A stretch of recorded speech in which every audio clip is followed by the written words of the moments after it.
Cina sejak tahun 2007 mengembangkan wilayah penguasaan laut dan samudra, yaitu Samudra Pasifik dan Samudra India. Bahkan, kawasan laut Cina Selatan yang dulu dikuasai armada perang Amerika sejak 2007 mulai diduduki Cina yang ingin menjadi sheriff lebih luas dari itu lagi. Cina melihat peluang karena AS sedang sibuk membenahi kawasan Timur Tengah. Cina kemudian memulai menancapkan taringnya lebih tajam lagi dengan mengeluarkan strategi maritim Silk Road di tahun 2013.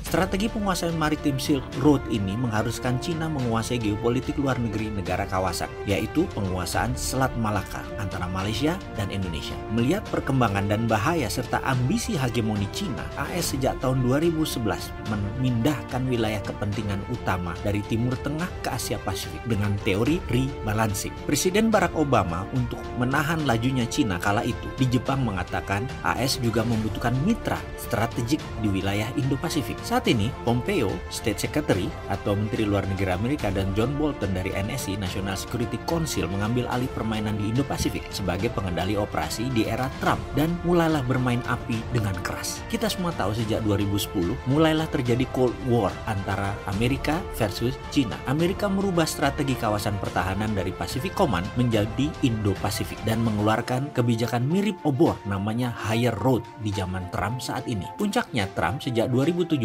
membuat Cold War menjadi Colder War atau perang yang lebih dingin terjadi di wilayah kawasan Indo-Pasifik ini dengan operasinya perang tarif yang kejam kepada Cina yang dibalas dengan perang currency, yaitu melemahkan yuan. Jadi yuan melemahkan dirinya sendiri terhadap US agar tarif tinggi bisa dipengaruhi atau ditekan. Kembali ke selat. Efek pentingnya Selat Malaka bagi Cina dan Amerika itu apa dan bagaimana sebenarnya? Cina dan Amerika rebutan mempengaruhi pejabat yang berkuasa di wilayah Malaysia dan Indonesia. Ini benar deh, ada hal yang menyebalkan adalah Amerika dan Cina itu mereka berdua berperang, tetapi kenapa padang kurusetranya atau battlegroundnya mesti Indonesia sih? Apakah karena Malaysia sudah selesai dengan Mahathir didudukkan lagi di kursi Perdana Menteri? Buktinya, Perdana Menteri Najib kala itu menjadi korban operasi clandestine karena terlalu pro ke Cina. Terjadi kasus misteri ditembaknya MH17 dan titik mati Najib adalah korupsinya 1MDB dibuka. Siapa yang buka? Ya bohirnya sendiri, yaitu Amerika. Sulit membaca dan membuktikan operasi intelijen clandestine ini. Hanya analis intelijen senior yang bisa membaca, itu pun hanya bisa meraba dari data yang ada. Kini melihat situasi dan kondisi di Indonesia, kita harus menggunakan sense of intelligence juga. Berani menyebut geliat kabut asap dan gerakan mahasiswa sebagai proxy war. Ini adalah signal kepada pemerintah Indonesia setelah dua signal terdahulu, yaitu gagalnya sistem IT blackout PLN yang ternyata tidak ada perubahan alias tidak disikapi apa-apa, kayak nggak kapok juga. Kemudian gerakan separatis di Papua oleh prinsipal agen atau pemilik kepentingan yang akan terus dimainkan melalui handler agennya atau pengendali. Biasanya beroperasi ini pakai kontraktor khusus. Dan saat ini eskalasinya terbukti terus meningkat. Dan sekarang ditambah lagi dengan belangsaknya otak anggota DPR yang rencananya merevisi undang-undang KUHP dengan pasal-pasal aneh bin ajaib bin parah. Antara lain isinya adalah tahanan koruptor bebas boleh jalan-jalan keluar ke mall seizin penjaga. Gila nggak tuh? Pengamen dan pengemis bisa didenda 1 juta. Kritik kepada pejabat negara atau presiden, menteri dan lainnya bisa dipenjara. Nunggak bayar BPJS ditagih oleh debt collector dan bisa kena denda yang besar. Pasal-pasalnya banyak agak miring ke LGBT alias setuju dengan LGBT coba. Lalu koruptor tidak mungkin dihukum mati.